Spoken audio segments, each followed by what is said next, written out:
Right, so hello and welcome back to Books and Things, and welcome to another video. And today I want to give you 10 reasons why you might love the Victorian author Anthony Trollope.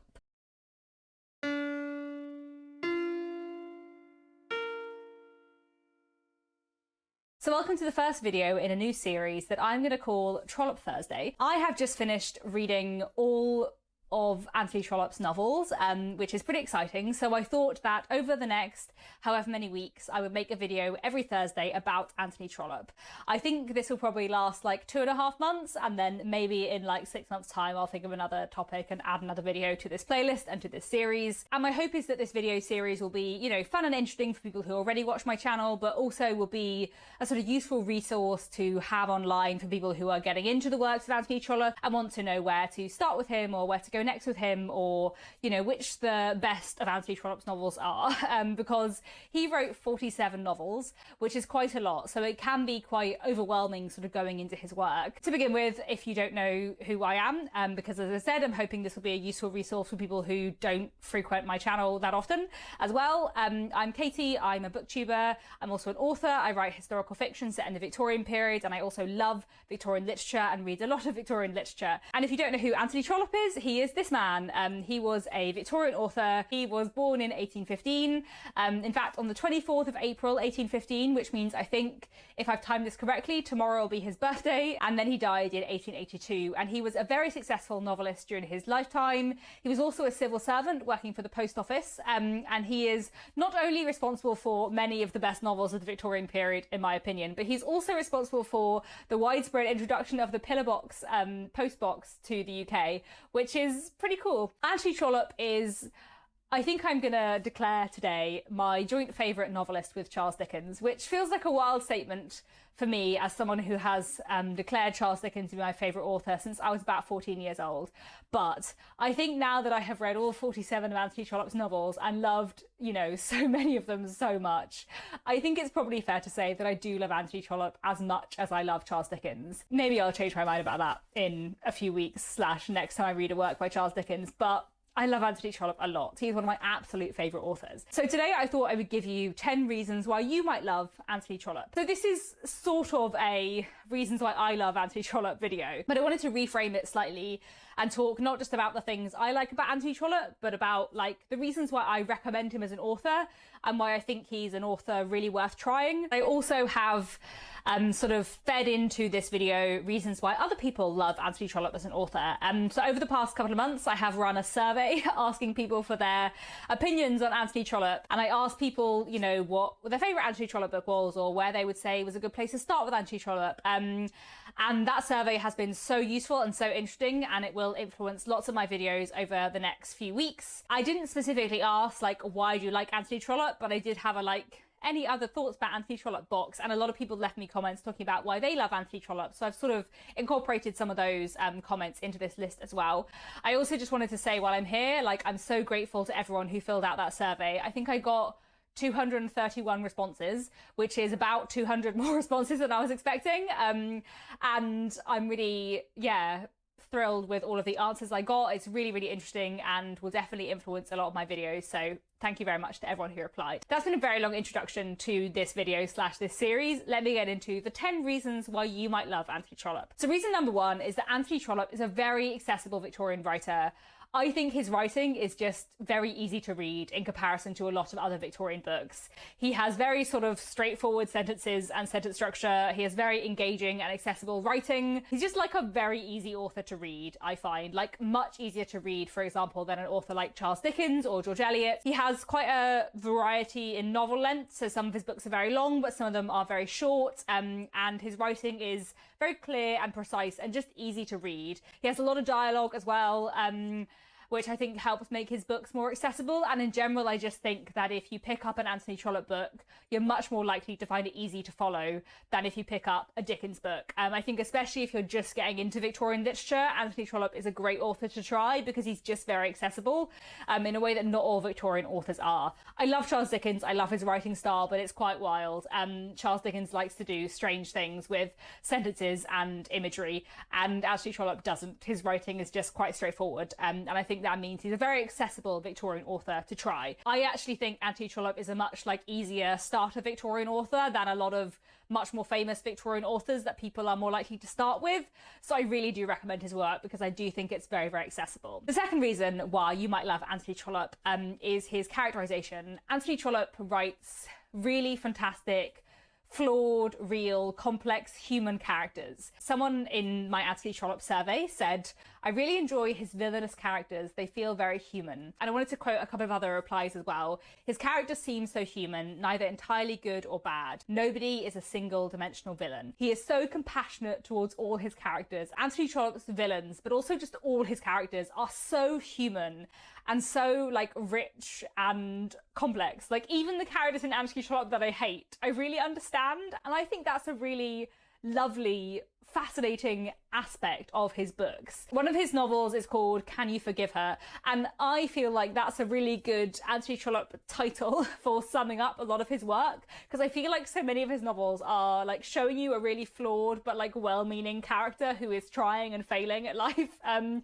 saying, try and forgive them for their flaws. Try and forgive them for the ways they are acting that are not great. I really, really enjoy that element of Anthony Trollope, and I think that makes his characterization and his stories so rich. I think that is a way in which he differs a lot from someone like Dickens. Charles Dickens is a master of the exaggerated caricature character, and Anthony Trollope is much less interested in that kind of character, and he's much more interested in the sort of really complex, fully rounded, psychologically interesting, flawed characters. I really love both kinds of characters, but I think that if you are someone who likes a flawed character and a complicated character and sort of very, very human people who you feel for even when they're making mistakes, then you might really love Anthony Trollope. I really love all of Anthony Trollope's characterization, but I think especially there are three kinds of characters, or three characters in certain situations or with certain kinds of characteristics that he comes back to often that I especially love.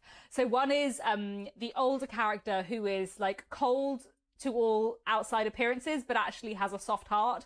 Anthony Trollope writes those kinds of characters so well, and there are several of them. He wrote 47 novels, so this kind of character comes up a few times. And I really, really enjoy the way he writes those kind of characters. The second kind of character he writes very, very well is the well-meaning young man who keeps letting himself down.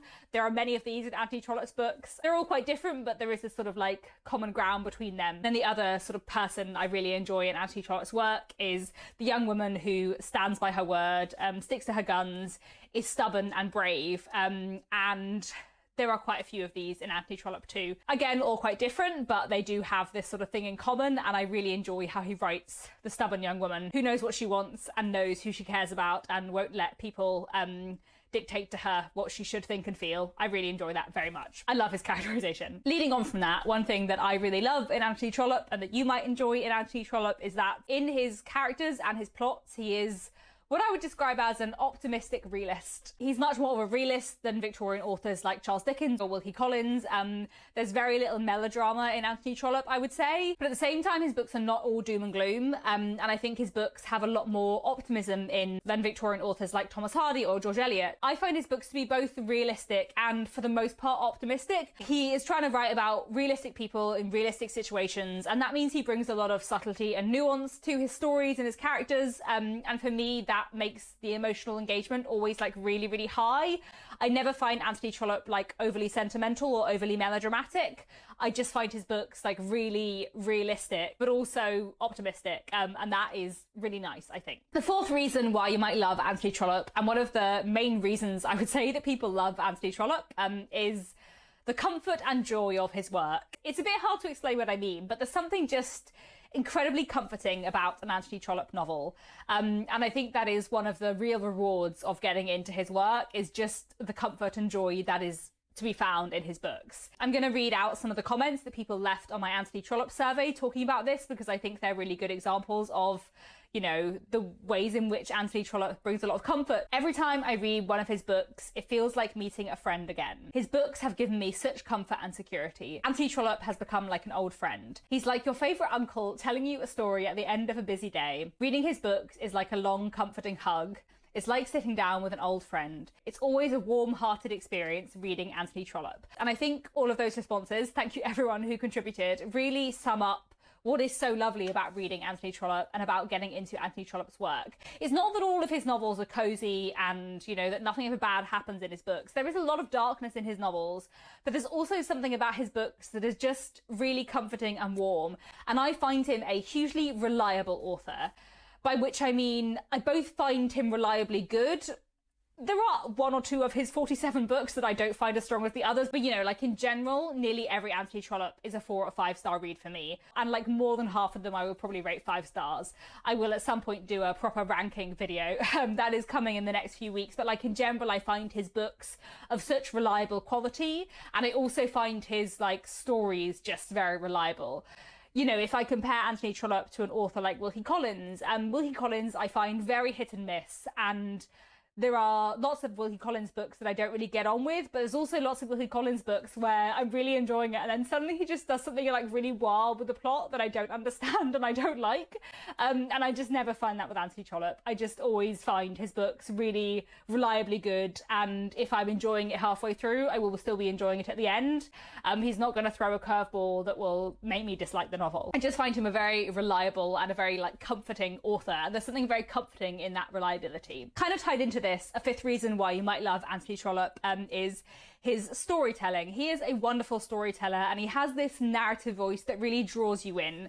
Anthony Trollope is one of those Victorian writers that sometimes talks to the reader, and he has this way of addressing the reader and inserting his own narrative voice or some form of narrative voice into the story in a way that works really, really well. The narrative voice has a really like good sense of dry humor, but it's also like really chatty and conversational. You know, Anthony Trollope will be like, let me introduce you to our hero. Here is our heroine. I think that character was right to make that decision. And every now and then he just will turn to the reader and say, don't worry, everything's going to be okay.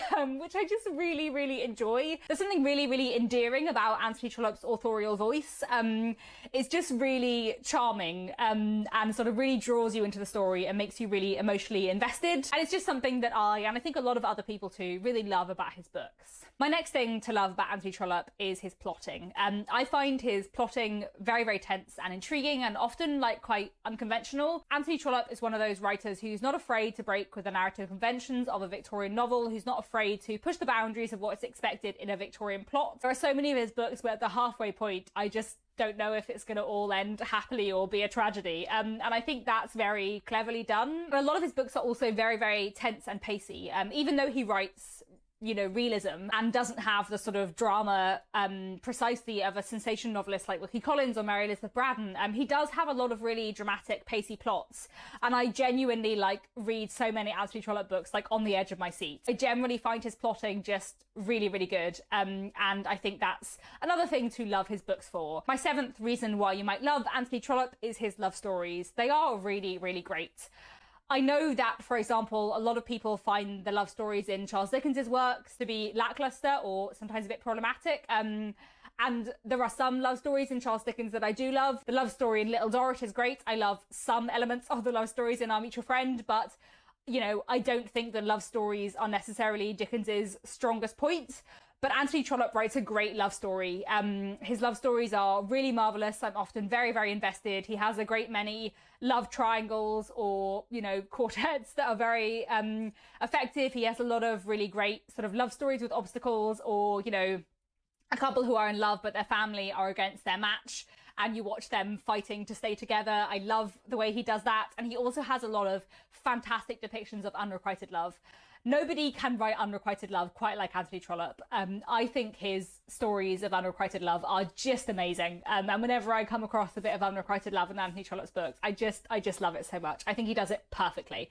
So I really recommend Anthony Trollope's books for his love stories as well. Another wonderful thing about Anthony Trollope is the way he picks apart Victorian society. He has a lot of great social criticism, and often quite complex social criticism, looking at very specific issues within the Victorian period.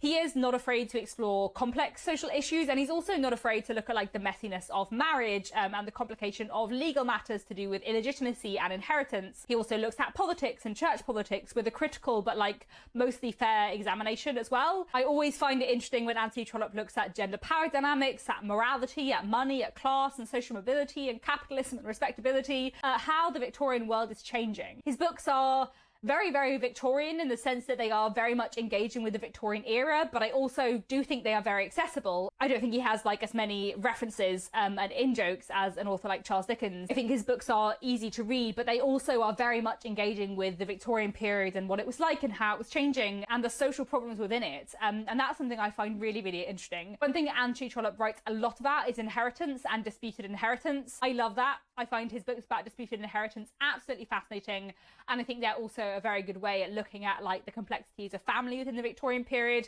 And in general, I just think his social criticism is something to love about his books. And I think if you like the social criticism of Charles Dickens or Thomas Hardy, then I think you might find Anthony Trollope a really interesting author. Another thing I love about Anthony Trollope, and another reason why it's worth getting into Anthony Trollope's books, is the variety within his work. Now, I won't lie, he wrote 47 novels and he does repeat some plot points. There are a lot of disputed inheritance novels and there are a lot of love stories that have some similar elements. You know, a lot of his work is Victorian social realism, and there are some things he comes back to again and again because he's really interested in them.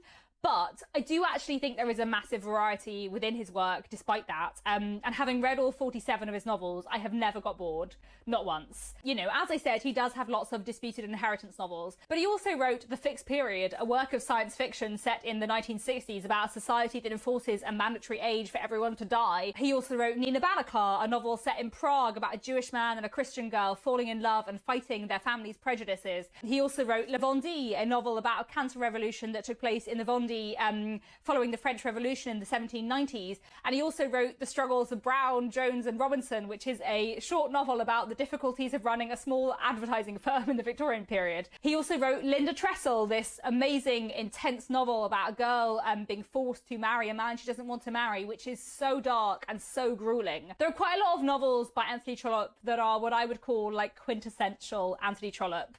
Books that contain some unrequited love and some disputed inheritance. And I love them. I really love them. They are often actually my favourite Anthony Trollope books. But he also has a lot of other books that are doing something completely different. And I think that's really cool. And so I love his variety. And, you know, as I said, within 47 novels, he does occasionally repeat a plot point or two. But there is also a lot of variety within his work. And then my 10th and final reason why it's worth getting into his books is because he has so many books to discover. As I said, he wrote 47 novels, and that's really wonderful because it means that if you get into Anthony Trollope and you like his work, you have so many of them to read. You know, I love Jane Austen, and Jane Austen is one of my absolute favourite authors. But because she died so young, we only have 6 full-length novels, plus Lady Susan, which is not to be forgotten and is a wonderful novella. You know, I love Jane Austen, and many people do love Jane Austen, but if you read Jane Austen, there's just not that much for you to read. And even 19th century authors who wrote a lot more, like Charles Dickens and Thomas Hardy, you know, who wrote 14 books each, still, there's not as many as 47. I feel like Anthony Trollope has all the charm of Jane Austen, and I feel like if you like Jane Austen, you'll probably like Anthony Trollope, but 7 times as many books. You know, if you pick up an Anthony Trollope book and you like it, you have so much fun and joy awaiting you because there are so many of his books to read. I have absolutely loved reading all of Anthony Trollope's 47 novels. It's taken me 10.5 years, I would say. So I had read 3 of his books as a teenager, and then the 4th book I read of Anthony Trollope's, The Warden, I read in October 2015, I think, and I've now finished reading all of his 47 novels, and I've also reread the 3 that I first read as a teenager over the past 10.5 years. So, you know, it's taken me a while, it's lasted me ages, and I'm looking forward to rereading, you know, most of them in the future. And there's something really lovely about getting it into an author that wrote so much, and it really sort of heightens his ability to be a comfort author because there are so many books that he wrote. And when people get into Anthony Trollope, they really, really get into Anthony Trollope. You know, I get a lot of messages from people about Anthony Trollope saying how much they love his work and, you know, how glad they are to have started reading his books. I feel like people are more grateful for a recommendation to Anthony Trollope than a recommendation to Charles Dickens. Maybe because he's slightly less well known, but also because I just think so many people fall in love with his books. And I hope that the great love that so many people have for Anthony Trollope will encourage people to try Anthony Trollope, to read more by Anthony Trollope, to try and get into his work, because if you do love his books, there's so much to discover and there's so much to love, and I think that is wonderful. So there we go. Those are the 10 reasons why you might love Anthony Trollope. I hope this has been an interesting and useful video. If you are new to Anthony Trollope and looking to get into his work, I did make a video ages ago called Tips and Tricks or Do's and Don'ts for reading Anthony Trollope, which I'll leave linked down below as well. And this time next week, I should have a video up on where to start with Anthony Trollope. I do also have a ranking coming up of all 47 of his novels. I'm not going to do that quite yet. That'll be in a few weeks' time because I want to finish my reread of The Claverings first. Yes, I did finish reading all of Anthony Trollope's 47 novels and then immediately start rereading one, which, you know, is a pretty big compliment to Anthony Trollope. Although really just reading all 47 of his novels is a pretty big compliment. I don't really see what bigger compliment you could give to an author than reading all 47 of their books. Thanks very much for watching. There will be another Trollope Thursday next week, and in the meantime, I'll be back very soon with another bookish video.